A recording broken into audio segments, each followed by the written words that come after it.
নমস্কার, Varma digital news channel থেকে আমি এই মুহূর্তে দাঁড়িয়েছি নবদ্বীপের সর্বপ্রথম রাস পুজো CCL নিয়া কালীমাতা পুজো কমিটির সামনে। এখানে দাঁড়িয়ে রয়েছি। এই পুজো কমিটি সর্বপ্রথম রাস পুজো হয়। এই পুজো আপনাদের বলে রাখি, নৈহাটির যে বড় মা আছে, সেই বড় মা এই পুজো দেখেই অনুপ্রাণিত হয়ে ভবেশ চক্রবর্তী নৈহাটিতে বড় মা পুজো উদ্বোধন করেছিল। সাইড দিয়ে যাব।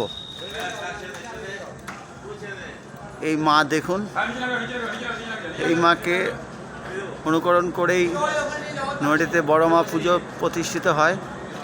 এটি সর্বপ্রথম পুজো, রাস পুজো। এইখান থেকে এই পর্যন্তই। বর্মা ডিজিটাল নিউজ চ্যানেল থেকে আমি সৌম্য চৌধুরী এই মুহূর্তে বিদায় নিচ্ছি। পরবর্তী প্রতিবেদনের দিকে নজর রাখবেন। Barma digital news channel subscribe করবেন, সকলকে বলে দেবেন সাবস্ক্রাইব করার জন্য। ধন্যবাদ।